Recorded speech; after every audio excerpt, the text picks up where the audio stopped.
I just want to say welcome, everybody. This is our fourth and final, oops, let me go back.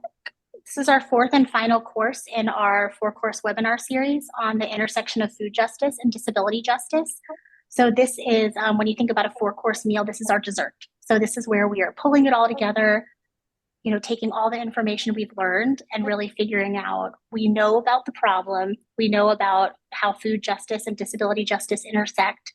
We've heard from some organizations that are doing some great programming. We've heard from some really amazing guest speakers who have given us a lot of information.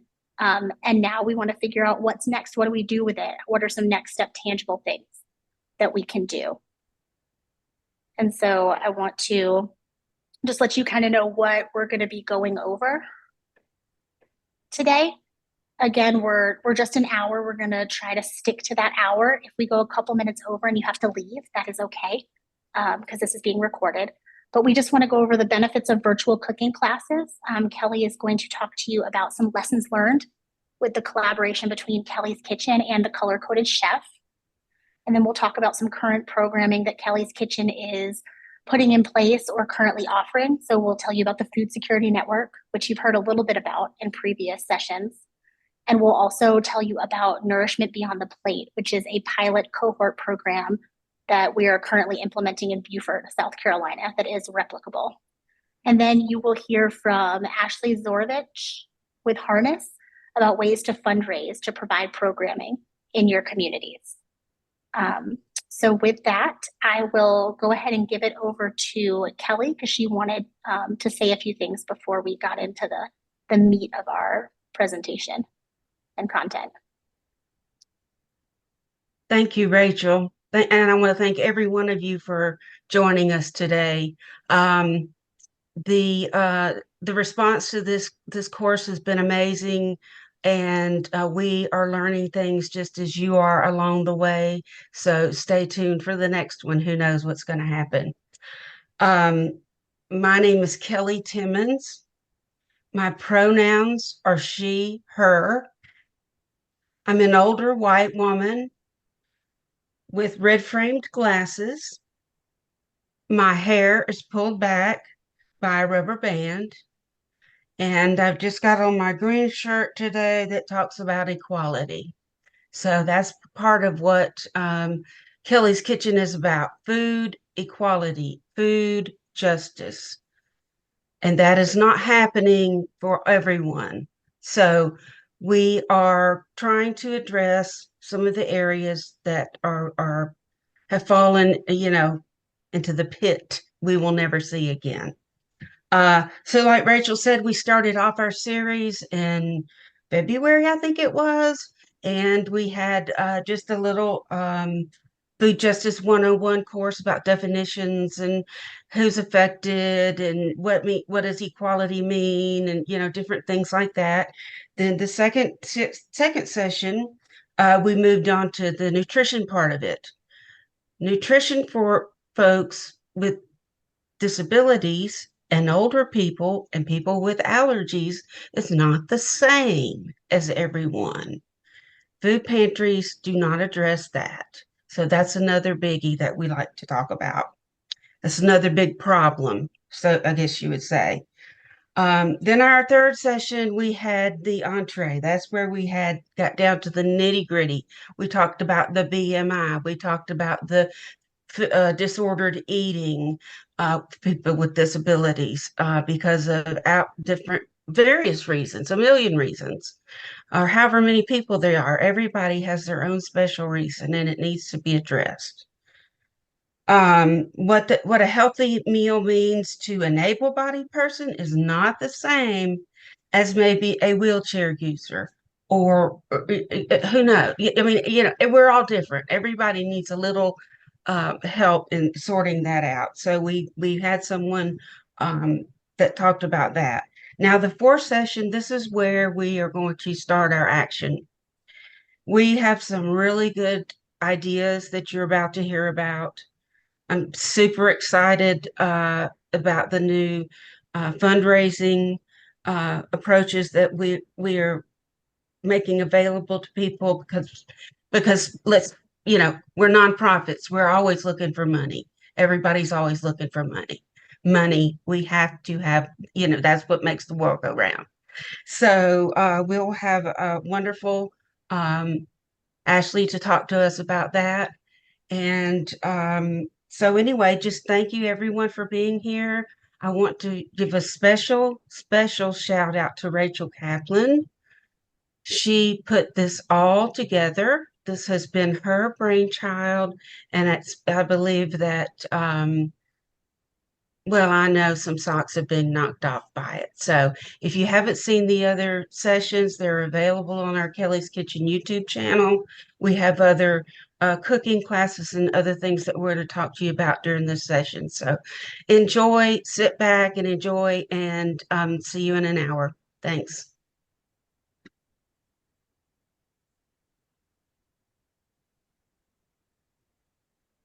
Okay, great. So the first thing that I keep hitting the button too soon. The first thing that we want to tell you about is a collaboration between Kelly's Kitchen and the Color Coded Chef. We have been providing a series of virtual and accessible cooking classes with Terry Jordan, who is the founder and owner of Color Coded Chef. And Kelly, correct me if I am wrong, but she created the Color Coded Chef for her son. That's correct. That's correct. He has a But developmental because disability yes, and was confused, but fractions were hard for him, but colors were easy. So that's the way it goes. yes. So it's a very user-friendly style of cooking. All of the all of the ingredients and the steps for cooking have pictures associated with it. All of the measuring cups, measuring spoons, all of those implements are color coded. So if somebody doesn't know what 1 cup is, you could say choose the pink measuring cup, right? So it helps a little bit with people who need a little more visual cues. And so we have been working together since the beginning-ish of the year. We are going to be holding our 4th virtual cooking class in June. And so let me show you what we have been doing. And so we basically decided that we were going to partner to provide free, virtual, accessible, and inclusive cooking classes for people with disabilities. So it's any age, anywhere in the United States or its territories. And this is just an opportunity for individuals who want to increase their cooking skills to be able to do that. So each cooking class typically lasts between 90 minutes to 120 minutes. So typically it's lasting an hour and a half, so the 90 minutes. It's via Zoom. Classes are open to anyone. And part of our partnership with the Color Coded Chef is that Kelly's Kitchen paid for the first 50 registrants to be provided with the starter kit from the Color Coded Chef. And so that starter kit includes a binder of recipes. It includes a double-handed oven mitt, a cutting board, just some tools, some helpful cooking tools that don't take up a lot of space, and all of the recipes that can be used. So while we've been, Terry has been facilitating these cooking classes, these participants, the first 50 also have those steps and ingredients, but they also have a lot of other recipes that they can utilize as well. And so our whole goal was to, especially with those first 50, help provide them with the ingredients if they needed help purchasing ingredients so that they could participate live in the class at the time. And I think one of the benefits of this class is that Terry she's a fantastic cook and a really good teacher. And sometimes those two things don't go together, right? So she is able to really explain the steps that she's taking. And she allows just a lot of silence so that people can catch up and they can focus on the step that they're doing instead of, trying to multitask with listening to what other people are saying, following directions, and learning additional information. And so with the 4 virtual cooking classes, there are 4 images on the screen. These are the images with the title of the date of our cooking classes and what we made in those classes. And so our first class was January 15th. We made chocolate chip cookies. The second class was in February. We made roasted tomato soup and marinated mozzarella cheese. And that was in honor of the Super Bowl. Class 3 was, I'm so sorry, guys. Class 3 was a creamy grape salad and a chicken salad. And then class 4 that's coming up is going to be an easy fruit salad with tuna and cheese sandwich. So we're trying to provide a variety of different meals so that people can practice different type of cooking skills. Kelly, was there anything that you wanted to add about this program or how it's evolving or anything like that?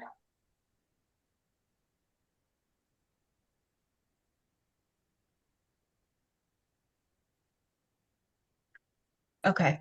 One of the ways that it's evolving is that you don't have to have the kit to join the class. You can still join the class. We will send you the recipes. We will, you'll have the videos. You can join with us that night. If you need help with the food, you can, let us know. It was just the first 50 kits we were able to do with this particular program. Okay. We're working on expanding that because we've had some really wonderful stories coming out of some of the participants. One who had never used a microwave is now using her own oven and making her grandmother's dog biscuits and cooking for the family and everything. And it's just awesome. So we are working on expanding it. And we are going to get into other type restaurant type skills with the color coded chefs, such as napkin folding, so that a person could get a job. Other skills like that will go along with the food topic, right? So that's another thing that we're working on. So this is just the beginning, and these videos are also, I believe, already on our YouTube channel. The first two are, I'm sure, are. So, and all of Terry's recipes, every single one of them that I've made, and I like to cook, and I've cooked a lot of things, and I raised 2 kids cooking, and they are the best seasoned that I've eaten. I mean, it's just remarkable. I love her cooking. So her recipes are great. They're easy to follow, and they taste fantastic. So.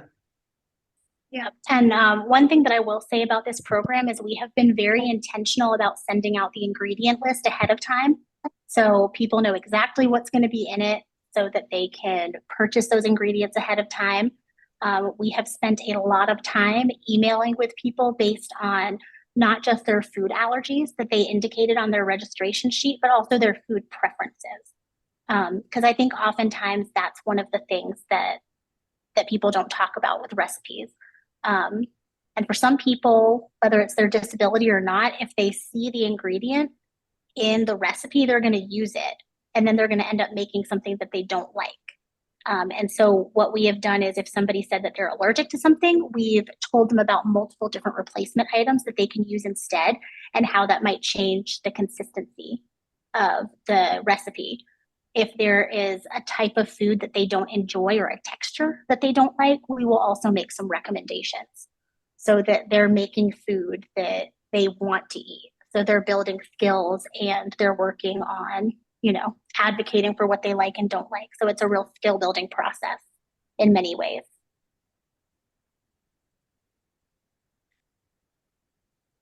So just to kind of summarize what we said, some lessons learned is that people of all ages with all different types of disabilities are in need of accessible cooking classes. We've had young kids on there cooking with their parents. We've had young adults. We've had people who are, young professionals, middle-aged, older.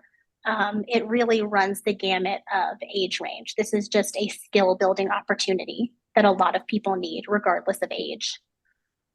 We have made sure to include closed captioning and ASL, regardless of accommodation request. That's been important to us so that when we share these resources, we're able to make sure that even if someone didn't attend live, that they're still able to get that information and benefit from the class itself.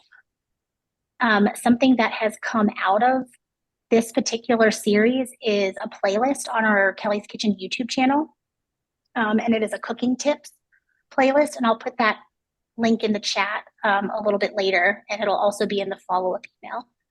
But those cooking tips have ASL and closed captioning and are just really short, 5 minutes or less kind of tips for cooking or for making substitutions that can be really helpful when you're trying to still learn some of those basics about cooking and kitchen safety, knife safety, cleaning your fruits and vegetables.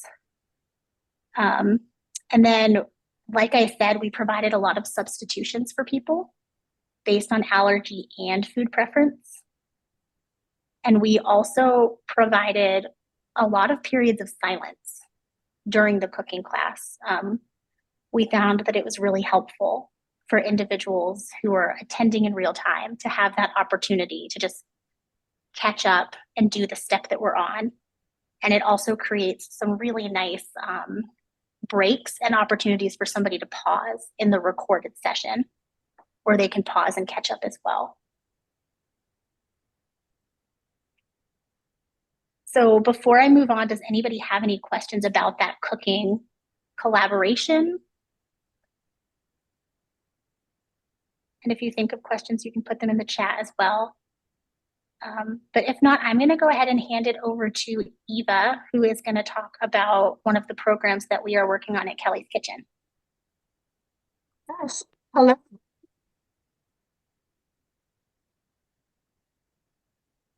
Can you hear me? It glitched for a second. Say something else. Can you hear me now? Yes. Yes. Okay. Sounds good. My name is Eva Houston. I am the Food Security Network Coordinator for Kelly's Kitchen, and I'm a white woman with short brown hair. I'm wearing big black headphones, and my shirt is red, green, and white. First, I just wanted to say a little bit about my background. I studied environmental science at the University of Illinois, and I focused on food systems. So when I started working for Kelly's Kitchen and Kelly told me about this project that she was dreaming about, I was thrilled because it combined my two favorite things, disability rights and food justice.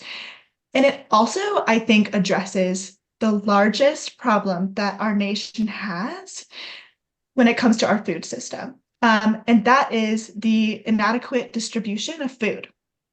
You know, you hear about all the food waste that happens in our country. We have enough food. It's just not getting to the people who need it. And I really think that this project is going to impact so many lives. So let me just get started. I feel like I'm getting ahead of myself. Next slide, please. So first, Kelly saw a problem with disability inclusion within food justice conversations. She would attend these food justice conferences. They would go all day talking about really important topics, but disability wasn't mentioned once. And this is really concerning because people with disabilities have a whole set of circumstances that somebody who is food insecure but able-bodied might not go through. So these issues are lack of transportation. This can be simple as somebody doesn't have a car or enough money to make their car accessible with hand controls or other adaptations. But another issue that I see is that a lot of cities in our country don't have accessible public transportation, which makes it really hard to find food assistance. The second issue that we see is there's just barriers to entry. I'm finding that a lot of food pantries, they thrive in the basements of old churches and old buildings. And while we do have the ADA, these older buildings just haven't caught up. So that's an issue. A third problem we see is that people in the disability community sometimes have unique income situations. Maybe somebody is living with a relative who's supporting them, and they don't have a proof of income that is often required when you show up at a food pantry and they, somebody could be very much eligible for food assistance, but doesn't have the documentation required. So that's an issue. We also see this with people with disabilities who aren't US citizens, often don't have the right documentation to receive food assistance. And this is a huge threat to their safety and well-being. So next slide, please. So Kelly's Kitchen came up with the Food Security Network. So we're currently establishing this network nationwide, and we're compiling food resources, which we define this as food pantries, urban agriculture centers, food co-ops, culinary education programs. Really think anything that is food system related.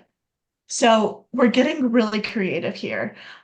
Yesterday, I talked to some directors of a farmer's market to get them in the network. So we want everybody who's in the food system to be a part of this network. And then once this network launches, it'll be on our website. It'll be almost like a searchable database for folks to search based on their zip code and also any individual needs that they might have. We are up to 3,500 prospective network members as of this month. So that's super exciting. Each day we get closer to meeting our goal, but our end goal is that this network will cover all US states and territories. So that's important to us. Next slide, please. Yep, I just wanted to let you know, Eva, that there is a comment in the chat about doing or providing food pantries in more rural areas. Someone said, living in Northwest Iowa, the governor has raised the income levels for EBT cards and subsequently the pantries, which is, making a barrier. Wow, And that's then, so frustrating to hear. Yeah, and he's working, so this is Ronald Hodges, and he's working on a database list for Iowa Congressional District 4. So I definitely think you two should connect. Okay, yes, my email's at the end of this, so feel free to reach out.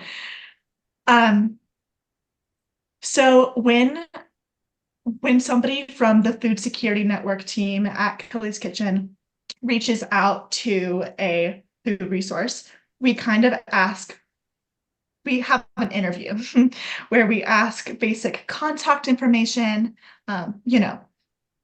email, phone number, eligibility requirements. We also ask disability questions. And then once that interview is wrapped up, we ask that our network members submit a very short survey. So it's really, really easy to get added to the network. And we have 3 key objectives. One is we want to improve accessibility across the food system in the US. So I'm finding that when I contact these resources, they've never been asked about accessibility before. So we're really starting the conversations that matter here. And we ask about physical accessibility, but we also ask about delivery.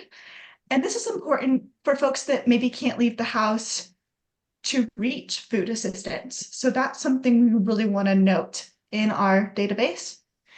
The second objective is that we want to address individuals' needs. So let's go back to that pantry that lives in the church basement. Let's say they want to help the disability community, but they don't know how. Kelly's Kitchen wants to provide them low-cost ideas for how to make their pantry accessible, ideas of making their programming more accessible. This could be with the equipment, the accessible cooking equipment that we talked about last week. We have that information. We can give that to food banks who are interested. And the third objective, which I'm most excited about, is building community. This is so much more than a online database. Every day, we're building relationships with these food resources, and everybody's interested in food justice and disability rights. And I'm finding that the folks that maybe didn't know how to make their pantry accessible, like maybe they can share their knowledge with a local food bank or something that, this worked for us, try this. And we're just really getting those relationships started and conversations going. So it's very, very exciting. Next slide, please. So this network is to launch this October. We'll have more details on this launch, so I'll leave that to Kelly, but it will most likely be online, so anybody in this Zoom could join our launch. That would be so exciting to see you all there. I wanted to give a huge special thanks to the Ford Foundation for the support of this project. We really couldn't do this without you guys. And of course, I wanted to shout out to my team members, Adam, Emily Collins. I don't know if she's on this call, but she's been my partner in crime with this project. And I'm so thankful that she answers all of my calls when I have a bunch of questions. And then Vicky. It would be impossible without all of your help. Next slide, please. So good news for you. We're still filling out our network. So if you know of any resources that you want to recommend to us, or if you happen to have a resource, maybe you run a community garden in your hometown, feel free to reach out to me. My name is Eva, and my email will be on these slides.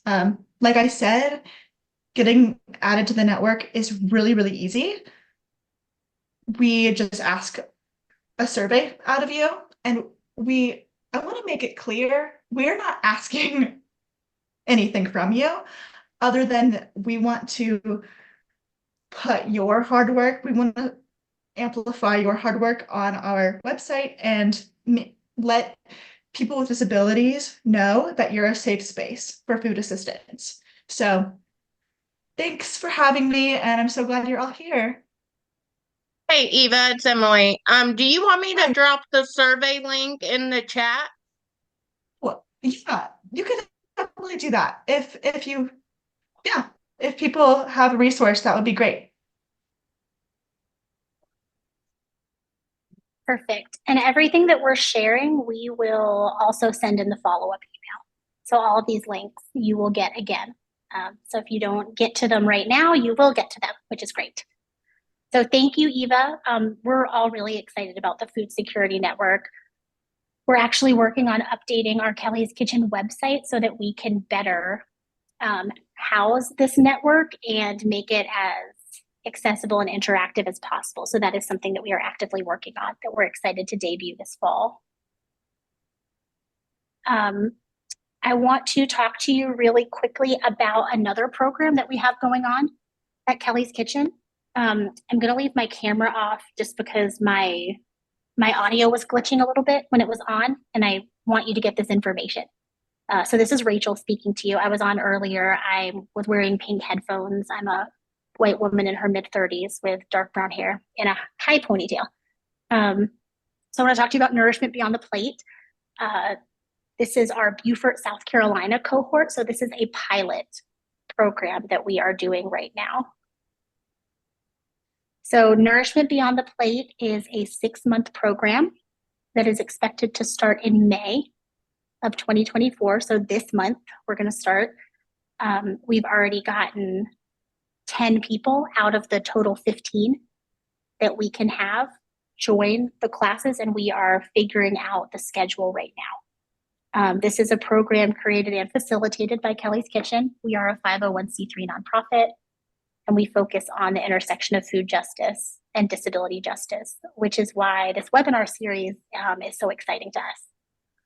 So funding for this program for this pilot program was provided by the Carolina Community Loan Fund, which is a program through Clemson University. And so what's really exciting about this is it kind of takes some aspects of the work with Kelly's Kitchen and the color-coded chef and just amplifies it a little bit more. So we're still providing virtual cooking classes. We are providing the ingredients for all of the classes to the participants, and we'll be doing 4 cooking classes over the next 6 months. So they'll get 4 classes worth of ingredients. And in addition to that, all participants are being provided with an accessible cooking kit.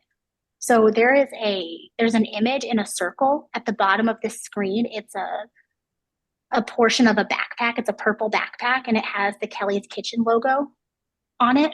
So what we have done is bought an oversized backpack that has plenty of pockets, plenty of space. And we've also purchased a bunch of accessible cooking equipment.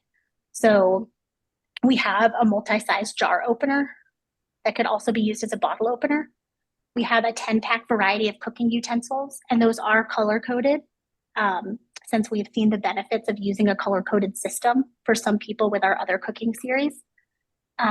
It comes with an induction stovetop cooktop. So a lot of people, what we've realized is that they may have access to fresh foods and vegetables, but they don't necessarily have access to a kitchen that works for them.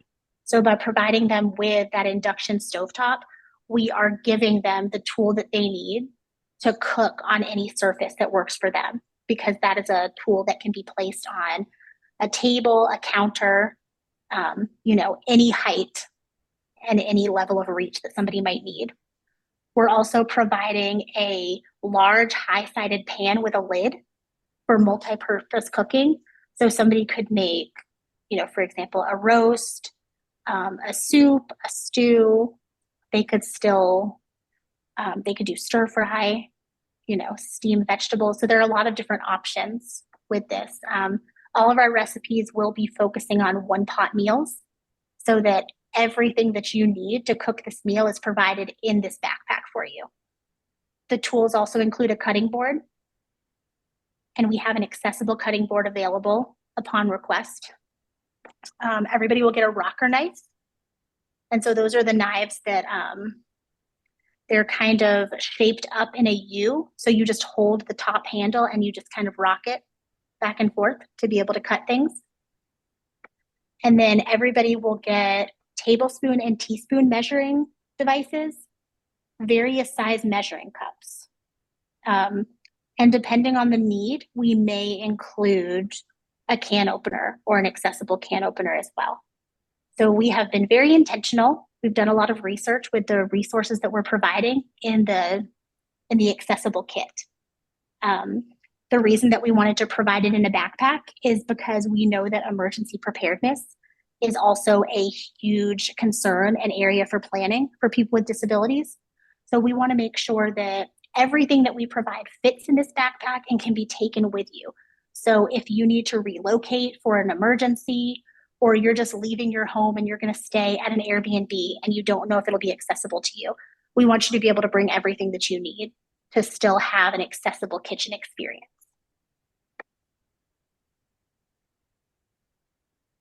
So participants, like I said, will engage in 4 different meals and cooking classes. They'll receive meal preparation instructions and ingredients, and that'll take place between May this month and August of this year. And they will also be expected to attend live cooking classes where everybody cooks together. So it will be recorded so that people can still go back and watch it. But one of the benefits is being able to have the fresh fruits and vegetables and cook it in real time. So on this screen, we have 4 different images. Each image is one of the recipes that we will be cooking in this cohort class. So we'll be making a 1-pot white bean sage cauliflower gnocchi. We'll be making a 1-pot lemony linguine with vegetables. we'll be making a 1-pot spinach artichoke chicken pasta.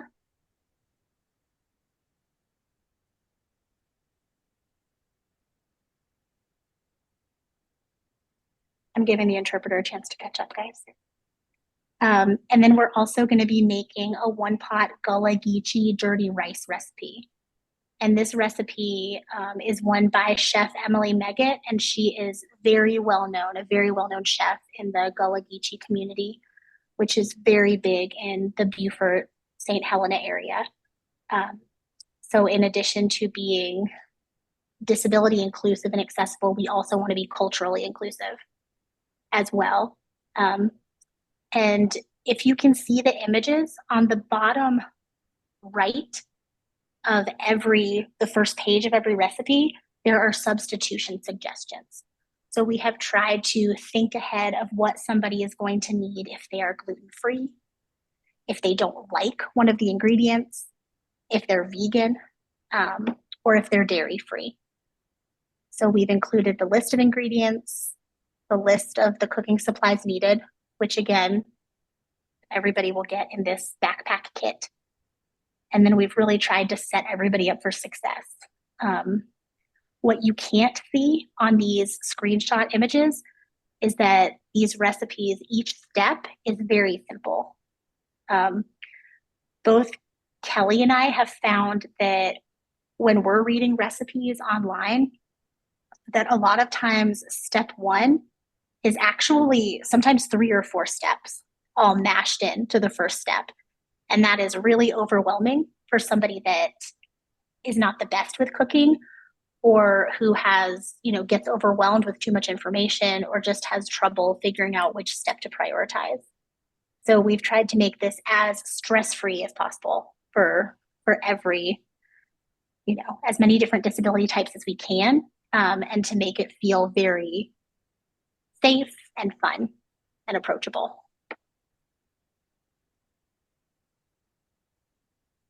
So when we were pitching this idea to Clemson to get this funding, one of our big things was the statement that is on this screen, that Nourishment Beyond the Plate is more than a food delivery service or an option to receive accessible kitchen tools and equipment.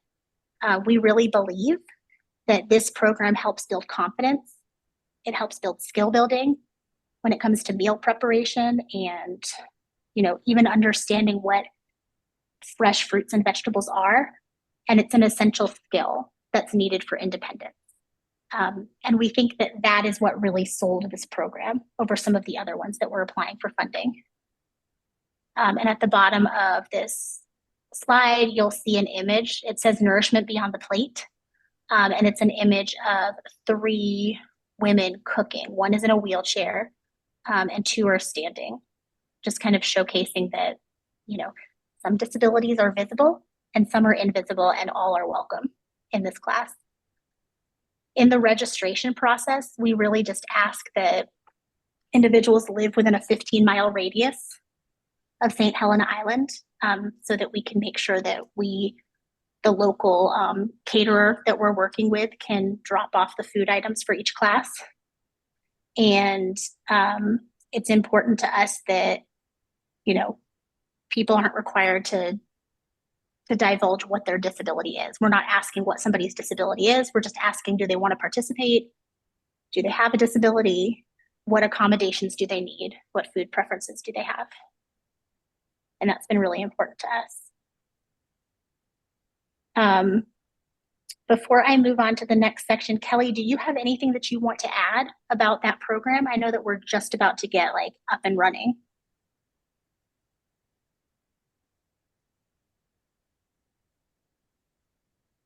I'm using Paul's computer, not mine, so it's a little different. This Nourishment Beyond the Plate came out of nothing, and Rachel took a marketing. We were part of a cohort, and again, she created that, and it's like she said, it's going to impact more than just having dinner one night.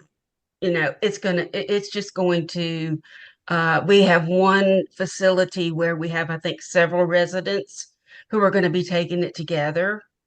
And so they have a cafeteria. And so that's going to be, a good activity for them. So it's more than just having a dinner. And one other thing I wanted to mention, not about this program, but about the Food Security Network. We have another program at Kelly's Kitchen that we don't give much press about yet. It kind of fell off the radar screen because just so many other things were happening. But it's going to be called the Food Ambassador Program.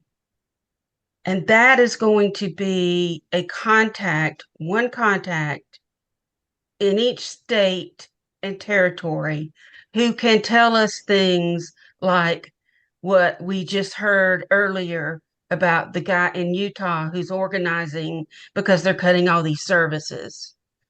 In Vermont, if you're homeless and go to a food pantry, you can't get food if you don't have an ID.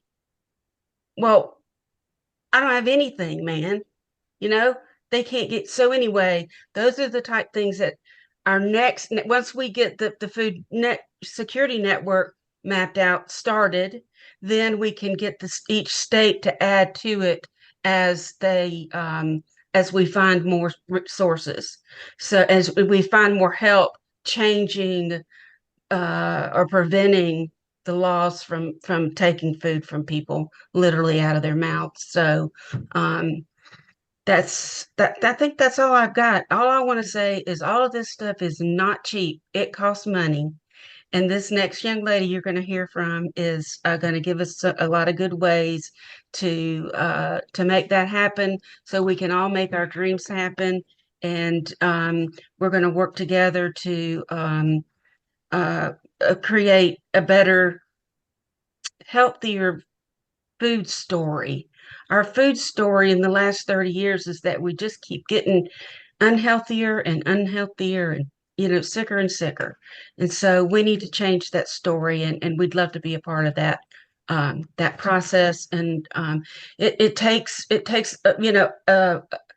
I don't know, 2 miles to change around a freighter. You don't change these things overnight, but we'd like to be a big part of it.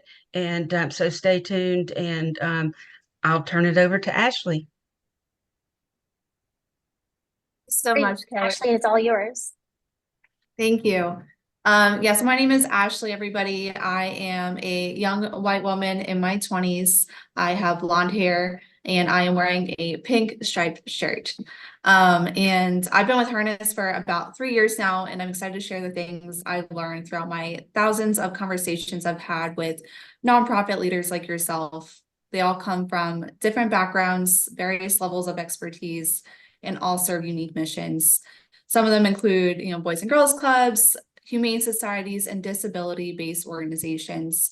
The one thing that they all had in common was how to navigate the complexities of running an efficient and effective nonprofit. Next slide. So the three main things I frequently hear about are funding, staffing, and overall mission impact.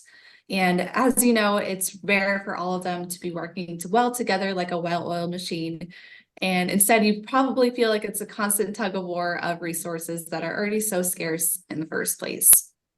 Next slide.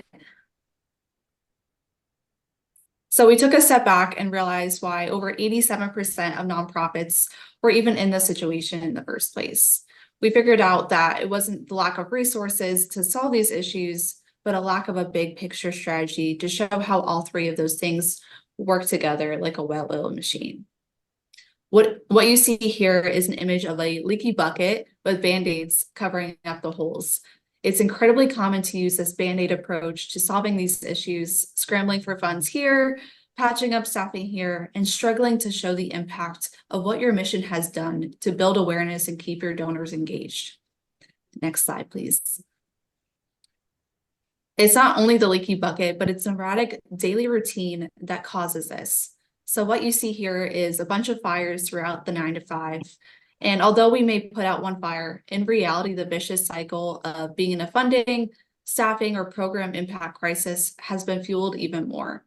It's not the lack of resources, but it's the approach to solving these issues that's the real problem. Next slide, please. But it's no one's fault. The way the solutions in the market have been presented leaves you no choice but to make these trade-off decisions. The 4 quadrants of either high impact staffing, low impact, and funding will dictate what solutions we can possibly use. So do you choose a staffing solution or a funding solution? And ultimately, will either of those help you yield a transformative impact because they come at such a high expense? Next slide, please. And for nonprofits without this kind of strategic approach, here's some industry stats to put this into context. So more than half of nonprofits don't have sufficient funding. 9 times out of 10, we hear it's because their funding strategy is extremely time consuming and doesn't yield high returns, and that it's too reliant on one stream of revenue. And a third of nonprofits have a staffing issue.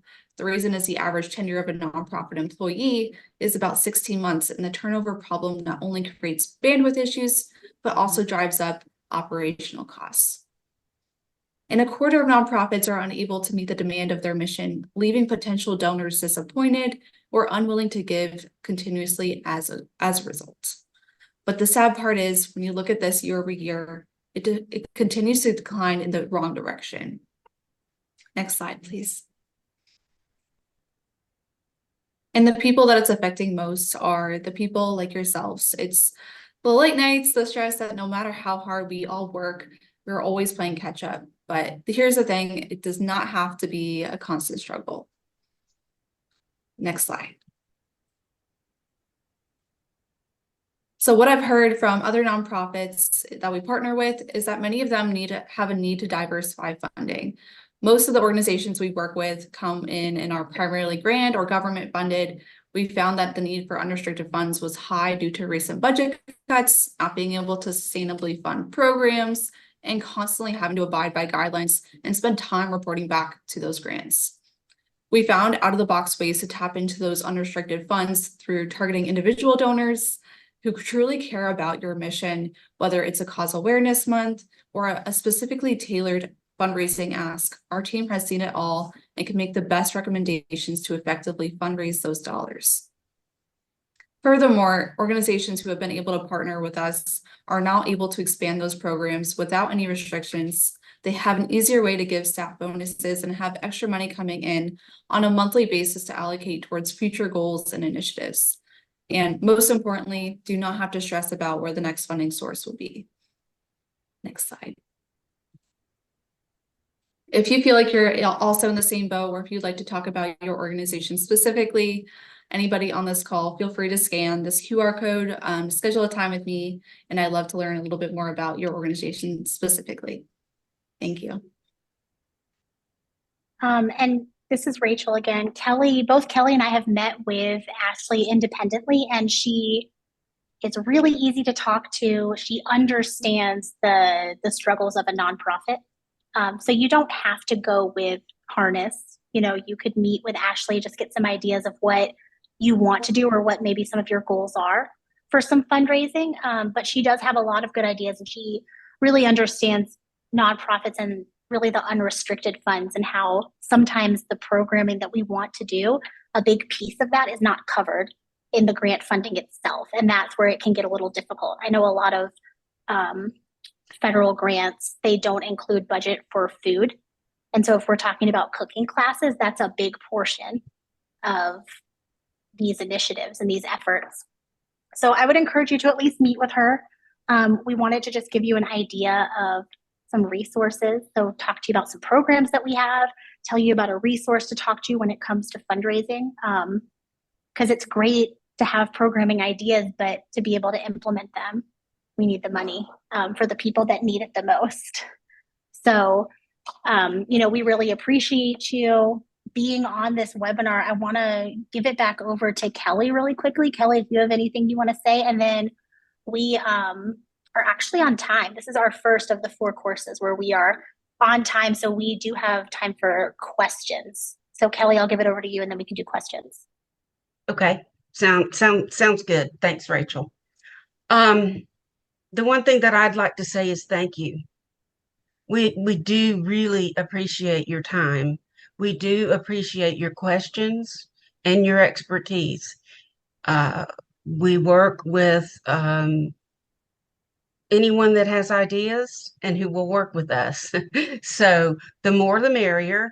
And like Rachel said, don't worry about having the right question or any of those kind of things. We're all learning this new um, world together, should I say, post-COVID world, which for me at my age seems like a very different place to live these days. But anyway, um, uh yeah, I just really appreciate you guys being here. Stay tuned, there's more to come. And I tried to keep my southern accent to itself, but I think it just popped out. Thanks. Bye, y'all. Hey, so this is Emily. Before we hop off, several people have mentioned that when they scan the QR code, it says pause. You need to choose a plan to reactivate. So is there a way we could send out a link maybe instead of the QR code? I know technology is great when it works. Yeah, so in the reminder emails, the one that was sent out a week before and the one that was sent out, I believe, this morning, there are some resources in there where there's a button where you can click to get in contact with Ashley. But Ashley, if you wanted to put a link or even your email in the chat, just in case there are any barriers. Oh, it looks like you did. So Ashley has put a link in the chat. So that's perfect. And then yep, and she also has her email that she just put in the chat as well. I'm gonna also move over to our last slide, which has our evaluation QR code on it. When this webinar ends, like when I end it and you close out your screen, there will be a pop-up for you to take the evaluation survey. So you don't necessarily have to scan the QR code unless that's just your preference. But we would appreciate if you could fill it out. It's pretty quick. It just helps us figure out, was this series effective? Was it helpful? Should we do more? And I just want to give you one final reminder that, you know, if there's a program that you heard about today that you want to replicate, Kelly's Kitchen, we are all here to support you, whether we are, you know, working on this endeavor together or whether you just need some guidance as you start this up on your own. Kelly is a big believer in making connections and connecting people with resources. We don't believe in gatekeeping resources or information. On our new website, there will be a whole page just dedicated to all of the resources that we've shared from our different speakers, the links to the YouTube recordings of these that'll all be available on one page. We want people to use this information. We want to make a difference when it comes to food security. So if you need assistance with any aspect of it, we would love to help you out in whatever way is a best fit for you. All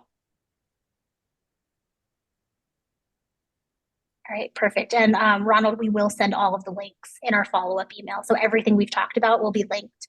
And I know that Eva is excited to hear from you about it as well. So perfect. So thank you all. If you end up having questions, feel free to reach out. There's always a contact email in our follow-up emails. Bye. Have a good afternoon.